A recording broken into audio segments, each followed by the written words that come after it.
Hey everybody, welcome back to Star Wars Minute. It's the daily podcast where we analyze, scrutinize, and arrive escorted by ties the Star Wars movies 1 minute at a time. I'm Pete the Retailer from PeteTheRetailer.com. I'm Alex Robinson from AlexRobinson.fun. And I'm Hal Lublin from your heart. Oh, Wait, I needed that. Missing. Yeah. Well, thanks for coming back, Hal, to close out the week with us. We are, of course, always a pleasure to have you here, and you get a little bit of everything with this because we're closing with minute 90, which is minute 90 starts with Rey's escape pod landing on the on Snoke's ship, which I forgot what it was called. It's not the boudoir. Supremacy. Supremacy. Mm-hmm. Same thing. And it ends with blip blappity bloop. The other guys slip right in. Blip, I was going to bloop. make that my website. I was going to say I'm Hal Lublin from blipbloppity-bloop.com. .gov. .gov. You just slip right in. Mm-hmm. Yeah, so we get, like, you might have, you don't get any Luke, but you got Rey, you got Finn, you got Poe, you got Rose, you got Holdo. No got Kylo. Chewie, Oh, you do have Kylo. and you get Kylo Ren in this minute. No Snoke. No Snoke. And no Porgs. Radio. No Porgs. Radio. Right. So, this continues the thing we started yesterday with Rey in her escape coffin. And she's being escorted into the thing. And again, it totally undermines the fact that the Supremacy is in the middle of this big chase. The fact that this little tiny escape pod is can totally just kind of walk up to the... Would it have been better if they were in hyperspace the whole time? Maybe. And they're like, oh, once we run out of fuel, we're going to drop out of hyperspace and then we're dead. Or if they were doing like hyperspace jumps each time and they were being followed. So like skipping, like they did. Like if they That's a good trick. Jumping and then they kept jumping after them, so they were wasting hyperspace fuel, right?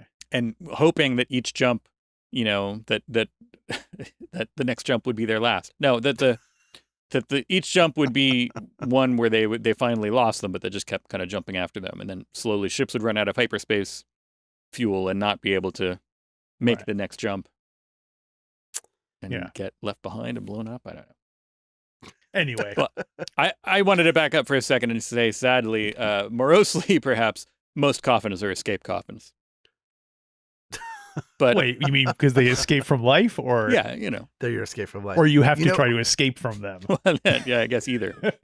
In the Victorian era, they made coffins with trapdoors in them because people were so afraid of being buried alive that they had to invent, like, all right, here's one where you press a button and it rings a bell. Like a flag so people pops come up. Get you. Right. Yeah, here's one where you can literally get out and there's an escape tunnel. Which would, I don't know, like, you got to walk the line between, like, at what point, when am I being courteous to the deceased and when am I just courting, basically, a vampire or zombie infestation? By making it too easy for them to get out. Yeah, exactly. Like, well, we're grave robbers. We made one-way doors on all the coffins. It's a numbers game either way. Right. Yeah. So we see the coffin being escorted by two TIE fighters, and they land in the bay here. And I think it was such a smart move in retrospect for George Lucas to invent these force field docking bays where you don't have to worry about doors opening and the vacuum of space and all that stuff. It just saves so much time not having to go doors and then the thing goes in and then the thing goes by. It's just a more elegant solution. So kudos to you, GL, for coming up with more that. Civilized age. Yeah. Right, yeah. And I'm sure it was a practical thing because it saved money on a budget, not having to show doors opening and closing in slow motion. So he's like, how about there's a force field there? And everyone's like, all right, you can't see it. There's just lights. Yeah. I mean, it's the teleporter from Star Trek, right? It was too expensive to do landing sequences. So George Lucas wasn't involved in that. We'll just put some sparkles in a glass of water and we'll do that instead. That something that we've discovered doing my, as I said, my other show.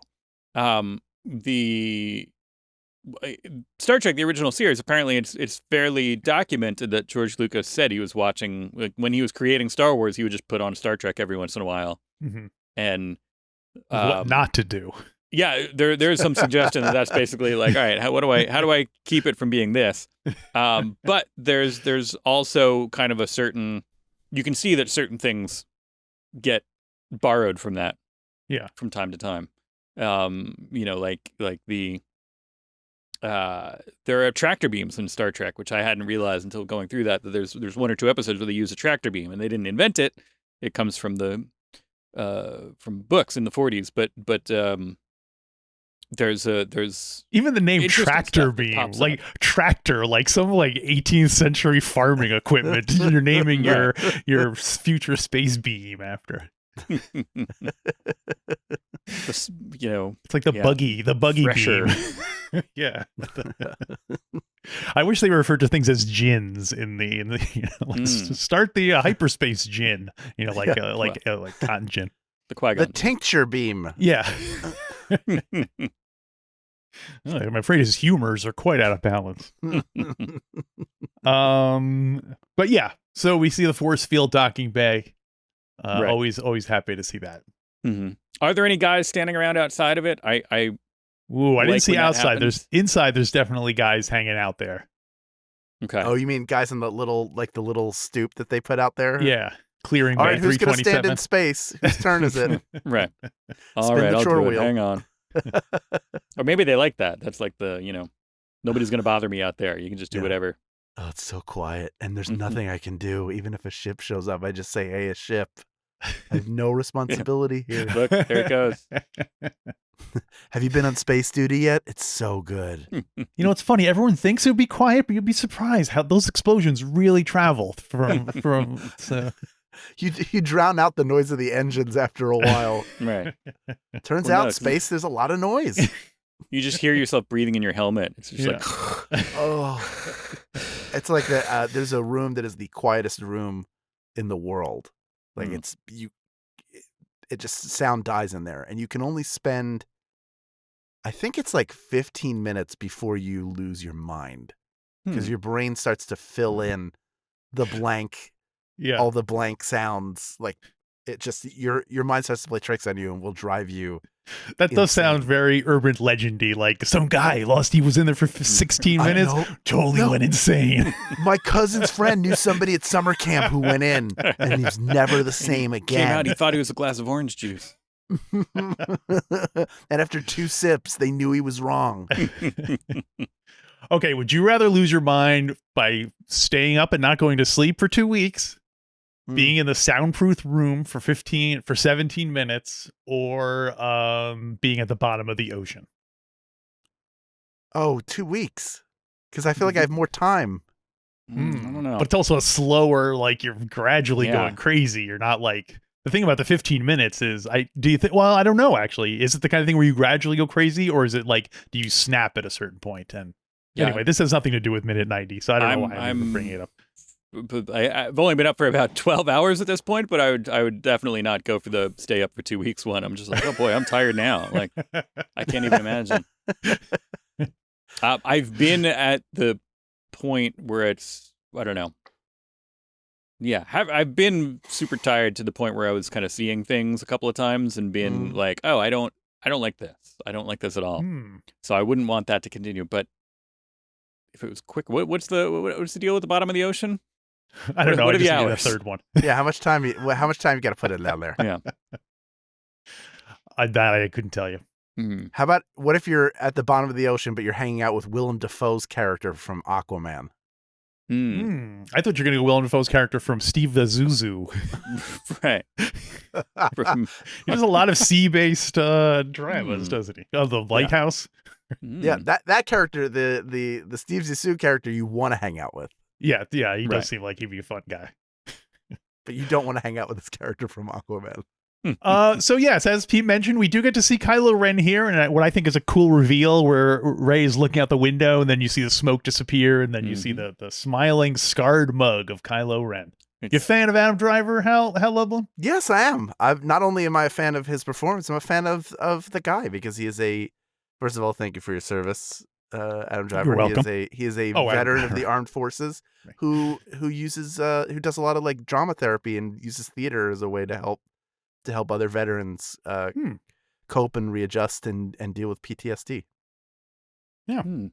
Yeah. And I love Kylo Ren. I think he's like one of the highlights of these movies. Maybe my favorite new character. Yeah, I think he was also. I think he was also another reason, another gripe I have about the Rise of Skywalker is I felt like I can't remember anything he did in the Rise of Skywalker, whereas I feel like in the Force Awakens and this, like he's so memorable in every scene that he's in. But anyway, we'll get there. That's 2 years from now. Right. We got time. We like Kylo Ren. That's Yes. what matters. Yeah. I can't think of anything else that I've seen him in that's not Star Wars still. So I anticipate that first thing where I'm just like, wait a minute. He's I good know who in that is. Logan Lucky, I think is the name of that movie. The one with Daniel Craig. I haven't seen it. I watched a bit of that zombie movie he did with Bill Murray. I forget what, The Dead Don't Die. Oh, I the don't Jim Jarmusch film? Yeah, or him, Bill Murray, Oh, wow. and Chloe Sevigny are cops in a small town, and there's a zombie outbreak. They didn't care for it. Sorry, but So you're telling me I should just stick with Star Wars? no, I think That's you what should I'm also hearing. see That's what I'm hearing. inside Lloyd Llewellyn. You should you should see. That's on my list. Been on my yeah. list for forever. Oh, it's so good. Recently, That's a twofer. You get Poe Dameron and Kylo Ren. Yeah. Oh, wait, isn't Hux in that too, or is he in the other one? No, he's in those other. He's in Ex Machina, which I also have to say. Right, which also. Oh, has Poe. yeah. Yeah. That's right. Yeah, I did just see, what was the one with Han Solo in it? The Hail Caesar. Hail Caesar. Right. So, How we'll dare get you there. call him Han Solo?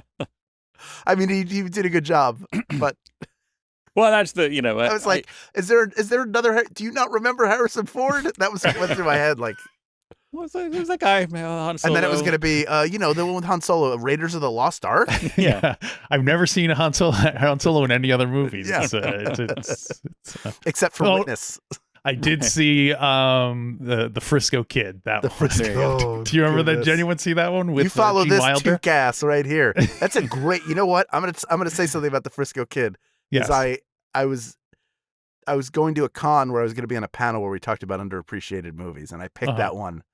Just thinking only about Gene Wilder. Well, Harrison Ford is good in it, but Gene Wilder is fantastic in it. But the movie it's not a great movie, but his performance in it is amazing. It is Gene Wilder for you. It is his second best performance next to Willy Wonka, I think. Huh. Wow, better than Young Frankenstein or Barely. or The Lady in Red? Well, I mean, that's just another. That's another level. Stir crazy. Yeah. See no evil, hear no evil. Look, I love Joan Severance. You put Joan Severance in a movie, I'm going to show up and watch it.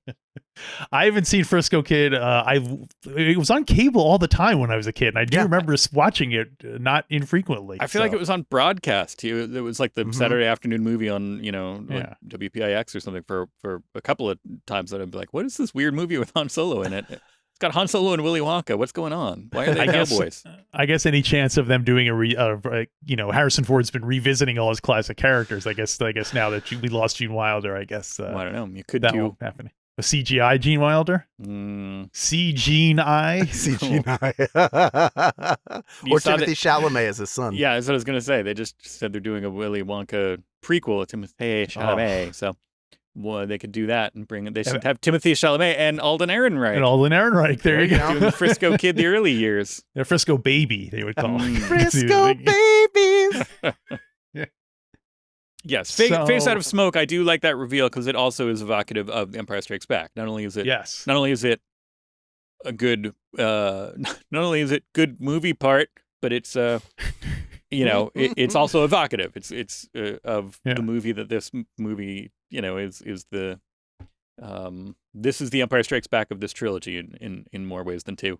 So Yeah, in a weird way, it's a weird parallel because you have Rey laying on her back, looking up, and just like Han Solo was laying on his back when he was in Carbonite. So one of the troopers should have been like, "She's alive and in perfect hibernation." Right. Oh no, wait, she's awake.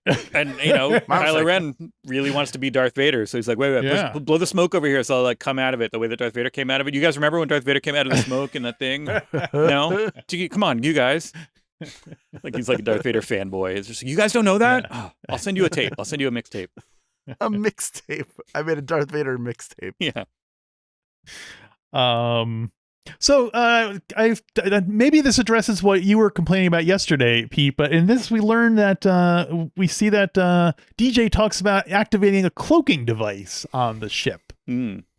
Which is, speaking of Star Trek, a technology we don't see very often. We hear it referenced in Empire, but I don't remember, do we ever see a cloaked ship or whatever? Is that ever brought up in other times? Well, he says he's cloaking their approach. He doesn't really say there's a cloaking device. He says they're cloaking their approach. But no, it is the first, I believe, the first that we hear of something like, no ship that small is a cloaking device. Right, yeah, in Empire it is mentioned. So it does... So. You can't blame this movie for introducing cloaking.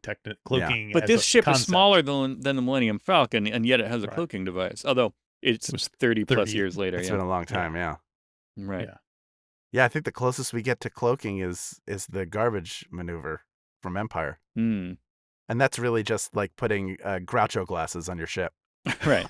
That's old school manual cloaking. Yeah. In our day, we had ships pretend to be trash, I tell you. Trash! Yeah, I guess to me the problem with introducing cloaking is it just opens up a can of worms. It's like, why doesn't everyone have cloaking devices? And so it's like if they introduced transporters into Star Wars. Like, well, how come we haven't seen everyone using transporters until now? Right. That's when you have Christopher Lloyd show up in his bird of prey. Right. Yeah. From Star Trek 3. Motes, cho ichu, and then they attack everybody. The Klingons were the real heroes after all. See that somebody brought that up. Not to get too not to get too far out of the minute, but somebody did. What do you think of that idea that somebody brought up that this kind of needs the way more that Christopher Lloyd? Well, yeah, everything needs more Christopher Lloyd. I think. True.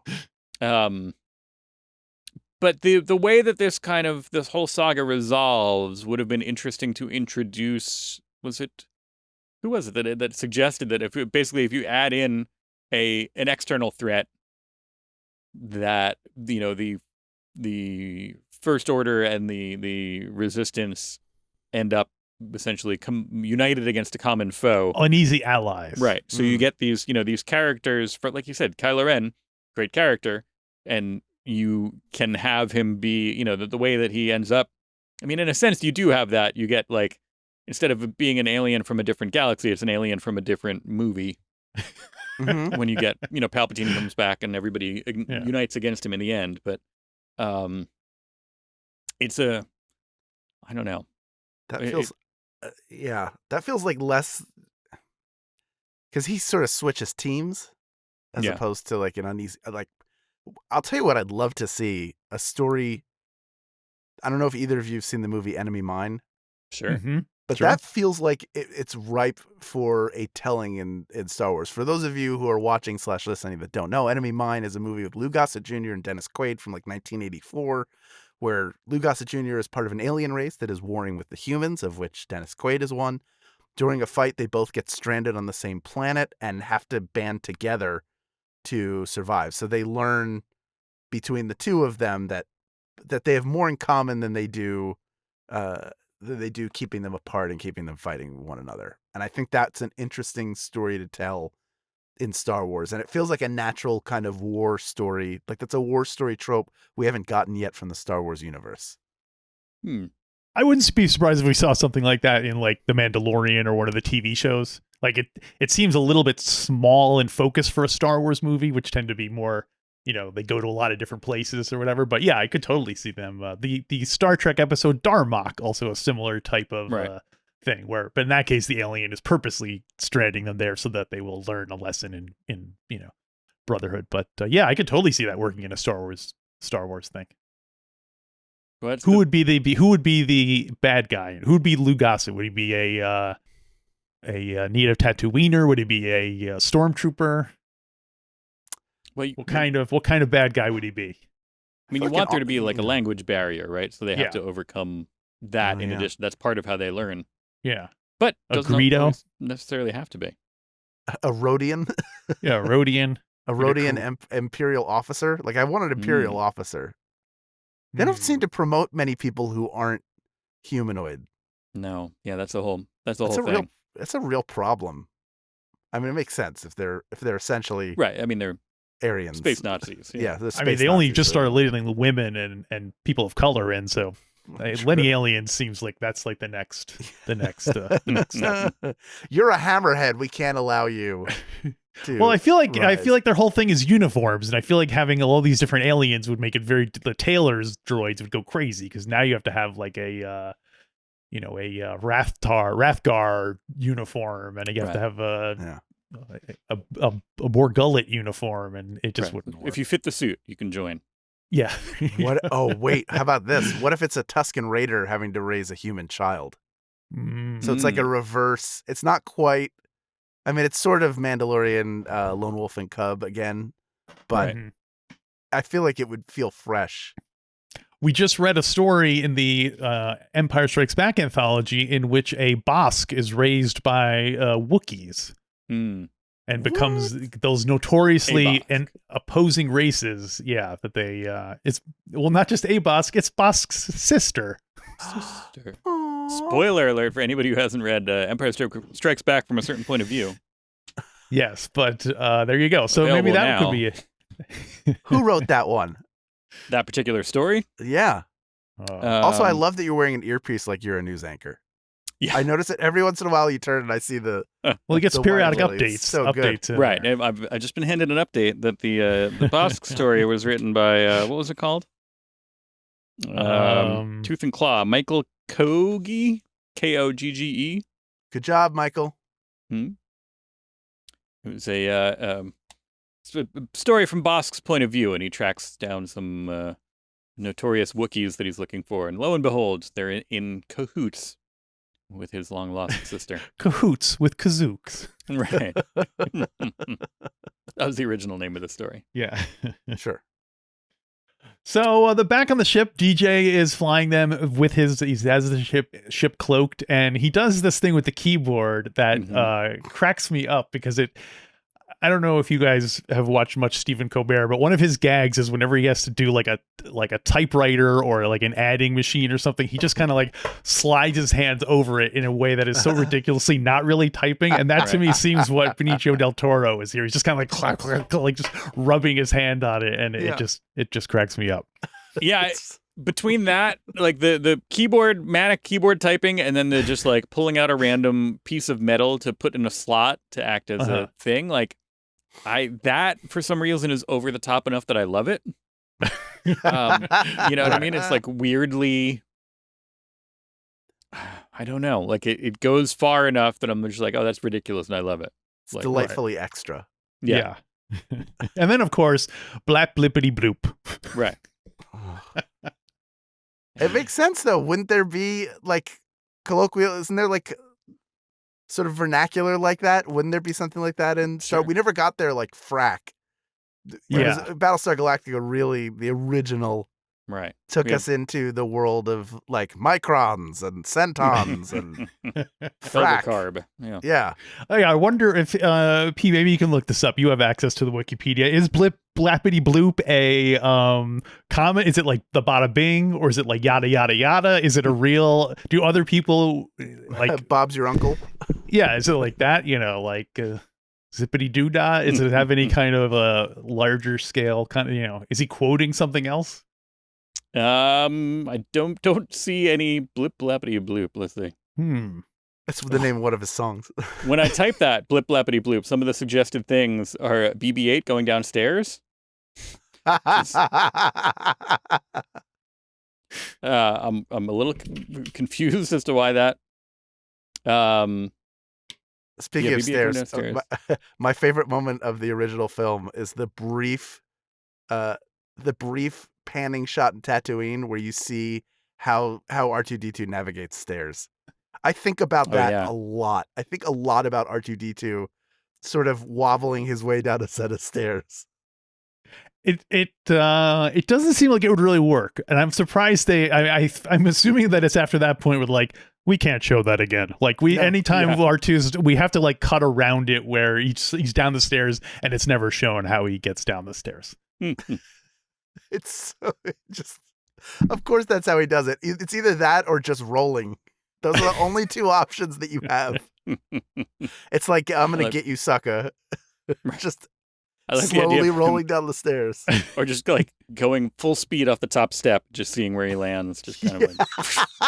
Well, he could just use his rockets to fly down the stairs. I don't know why he doesn't just do that. That's my remote control R2-D2 forever has those jets on his legs. So that he can fly like the eagle that he is. To the sea. He lets his spirit carry him. I found very few results for blip blappity bloop at all. Never mind on Wikipedia anything. It was just like nobody's talking about it. No. So well, there you go. There's an area that's ripe for exploration. You should totally have another character reference. Blip blappity bloop. Yeah. Blip blappity bloop. Well, I'm trying to think of the slang that we did get was we got wizard. And we got Dank Ferrick. Mm-hmm. That's pretty much all I got, right? I'll see you in hell. Right. Is that, but what do you think he was quoting? Like a famous, that was like, clearly the concept of hell my dear, is I there. don't give a damn, or I think just the concept of a hell, like, I'll see you in hell, go to hell. Right. Yeah. Blast. They do say blast. Blast. Oh, that's right. The blasted. Yeah. Is that that's from the auditions, right? What's in the blasted thing that's so important?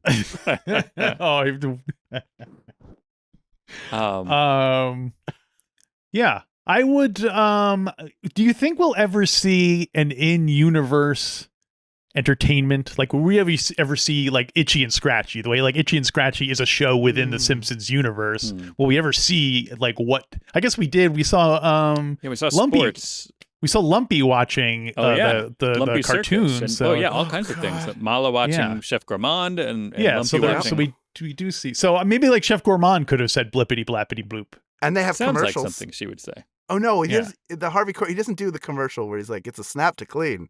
Where he says the little old lady made it by hand. Solo. Oh yeah. That was a one-on-one. Art that was Carney like a phone doing call. Talking to that was our secret Carney. code and that nobody could possibly pull. But you also they have their ballet. They have the thing that acrobats. Palpatine takes. Oh Luke yeah, to, that too. And the acrobats. Yeah, and you can masturbate to Diane Carroll. We can. Thanks. I mean, if you're Chewbacca's dad, that's definitely what you're doing. You're real unhappy that your grandson has come in. Yeah. Grandson goes like, you know what that's like? That's the Wookiee equivalent of someone's in here. Well, when 900 years old you are, let's see where you decide to. You'll just be doing it right in the middle of the living room, and everybody leave me alone. Come on. This is part of our culture now. Yeah. It's with the Life Day. Life Day, you're allowed to do it unlimited times on Life Day. It's like the Purge. I do have to say that was my one of my favorite celebration moments. The celebration is coming up again soon. They just announced that they moved up the date. So Star Wars Celebration coming up. The last one that we went to, where it was like, Alex and I, each of the past couple of ones we go, we play kind of like a bingo. But like, all right, what's the cosplay that you're gonna find, and like who gets to find theirs first? And I thought I was being, funny and obscure when I said like somebody from Lumpy's Circus, and not even a half hour in, ran into multiple people from Lumpy's Circus, including two different groups. One of them was a whole group of different people dressing as different members of Lumpy's Circus, and there was another Lumpy Circus ringleader going around separately that I was like, oh man, do you know about those? He's like, yeah, I know about them. Like he was there by himself just doing the thing, thinking he had the best. And he did. He had the best costume. And then, but there was also another team that had the best costume, like, group. And I was like, oh, man. So amazing. It's one of the reasons why Celebration is great. I will never forget the first time I watched the Star Wars Holiday Special. I think I was 22 years old and seeing 22 or 23, and I was laughing the second it started. But as soon as the circus began, I was up against the wall opposite the television on the floor, laughing so hard and crying from that laughter so hard that I dehydrated myself and got a headache. But I couldn't stop. Like, I couldn't catch my breath. I had a headache. I was dehydrated. And it's one of the outside of my wedding, one of the happiest days of my life. Well, yeah. I hope you mentioned that at your wedding. Something has finally surpassed seeing. I never thought it would happen, but this is better than Lumpy Circus. Yeah. I just sang the song. I just went, ooh, boo, boo,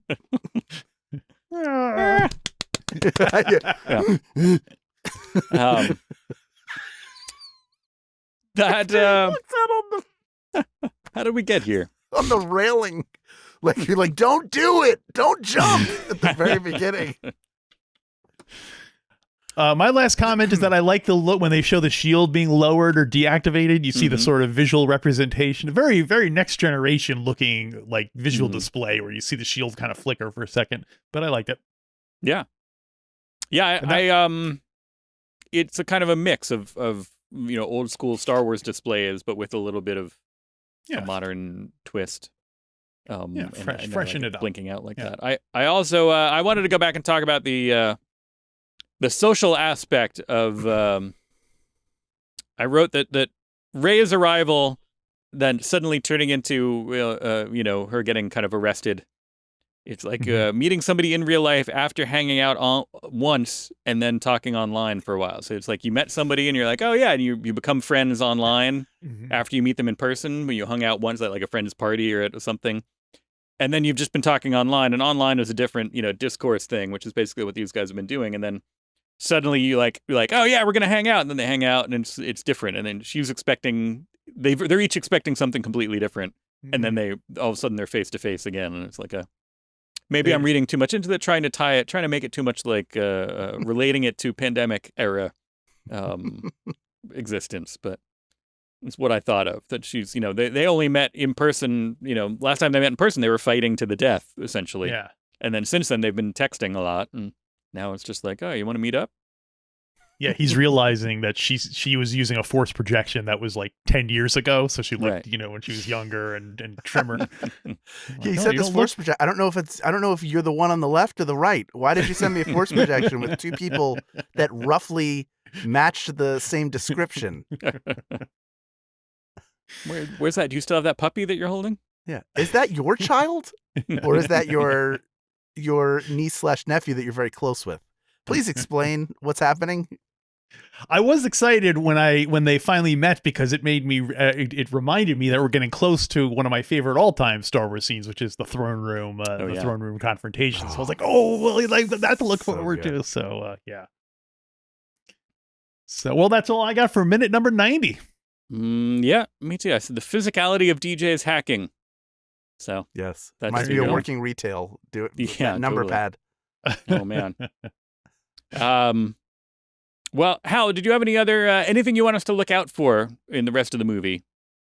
Oh my goodness, just that throne room sequence is breathtaking. I just love it so much, and I now watch every time I watch it. I'm excited. I get excited when I know I'm getting closer to it. You know what I do? I just skip right to it. You bad boy.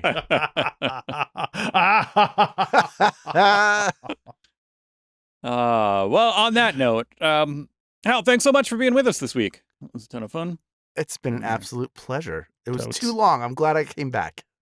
Yeah. Now between the two, I don't. We're running out of movies here. And we would love to have everybody on all the time, but if we run shy of slots, would you find yourself more likely to talk about Solo, a Star Wars story now available on Blu-ray and digital, or Star Wars Episode 9, The Rise of Skywalker? I would happily talk about either one. Oh, look at that. You put up the bat signal and I will show up on your rooftop. I I think in honor of today, we have to give him a Wookiee moment from the Solo movie. Maybe when they're springing him from jail. Talking Wookiee. Talking Wookiee with Hal Lublin. Please, I just want to talk about his family and that holiday special. When are we covering that?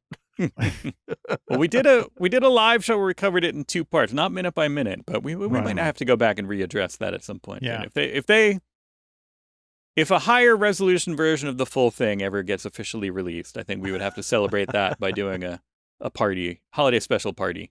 So you're saying when George Lucas passes away? Yeah. Do you think Disney must own then the holiday special, right? I mean, they put out the animated portion of it. Yeah. So one day we'll get With there. Commentary from Bruce Valanche. Oh, my first celebrity sighting in L.A. Oh, wow. I saw him in a garage. Oh, like your garage, like a mechanics, like not like in you just like went out to get the car and there he was like. No, it was a parking garage. Oh, and he's unmistakable because he looks like a Gorgon. So like you see him and you're like, oh, that's That's Hollywood superstar writer Bruce Valanche. I was very excited. I did not go over and bother him. Yes, it's probably for the best. Yeah, I let him live his life. Well, listeners, if you want to come over and bother us over the weekend, why not go to StarWarsMinute.com/Patreon. We will release episodes there on Saturdays and Sundays, usually. And if you just can't get enough of us, why not check us out there? At different levels, get you different things. You can even get some really fun art stuff, prints and what have you from Alex. And now that things are opening back up again, remember there's the additional levels where we can go to a sports game. Like Hal's into that. Maybe we'll bring Hal.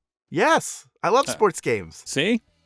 So check out those levels, StarWarsMinute.com/Patreon. Then meet us back here on Monday for a brand new episode Star of Wars Minute.